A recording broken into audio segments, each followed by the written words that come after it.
देखिए, जो आज जो ऑनरेबल मिनिस्टर ने जो यहाँ पर बजट पे चर्चा के लिए बुलाया था हमें, तो बहुत अच्छा वेलकम स्टेप है। ये हमसे सजेशन ले रहे हैं कहाँ पर क्या करना चाहिए। हमने सजेशन दिया इंटरनेशनल एयरपोर्ट का, हमने कहा इसको मीनिंगफुल बनाएं। एयरफेयर जो बहुत आसमान छू रहे हैं उनके ऊपर ministry of civil aviation, ministry of home affairs कुछ कंक्रीट स्टेप ले ले।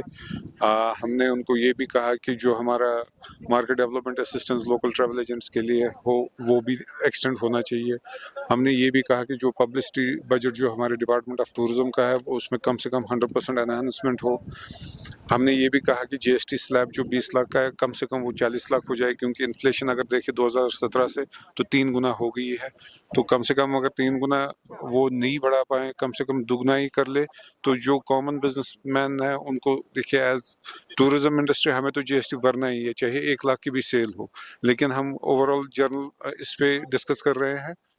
तो बहुत सारे पॉइंट्स हमने कहा है इनको, जिसमें मिनिस्टर साहब ने कहा कि वो डिफरेंट मिनिस्ट्रीज से बात करेंगे। रेलवे की बात हुई, बहुत सारे हमने इनको प्रपोजल भी दिए टूरिज्म, और जो भी नई डेस्टिनेशंस है उनमें अगर इंफ्रास्ट्रक्चर डेवलपमेंट जो है वो प्लान्ड होना चाहिए, अनप्लान नहीं होना चाहिए। सस्टेनेबल टूरिज्म के लिए हमने रिक्वेस्ट किया हुआ है। प्रॉमिस तो किया गया है हमसे। क्या लगता है आपको? मुझे लगता है सीरियस है, नहीं तो बजट एक बार पेश करते थे उसके बाद तो कोई दिखता नहीं था। ये दिख रहा है कि ऑनरेबल प्राइम मिनिस्टर ने इनको अच्छी खासी डायरेक्शंस दी हुई है, इसीलिए ये पूरे देश में घूम रहे हैं, सजेशन ले रहे हैं ग्राउंड जीरो से भी कि लोग क्या सोच रहे हैं। हम वेलकम कर रहे हैं जो इन्होंने टैक्स स्लैब बढ़ा के 12 लाख पे किया है, लेकिन उसके साथ हमें ये भी देखना है कि वो हमें इनकम भी जनरेट करनी है ताकि लोग 12 लाख से ज़्यादा कमाएं और सरकार को भी।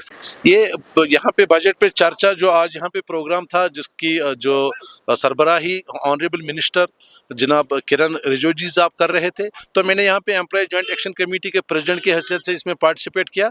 और यहाँ पे मैंने 2 मुद्दे इनके साथ डिस्कस किए। नंबर 1, जो हमारे यहाँ पे डेली वेजर्स, कैजुअल लेबर्स और कंसोलिडेट है जिनकी तनख्वाह 300-400 रुपये पर डे है, उस बारे में कहा कि जहाँ आपने 12 लाख की छूट टैक्स छूट दी है, लेकिन वो उसके लिए जो 1 लाख रुपये महीने का कमाता है, लेकिन जो 9,000 रुपये महीने को कमाता है उसके लिए तो बजट में कुछ नहीं है।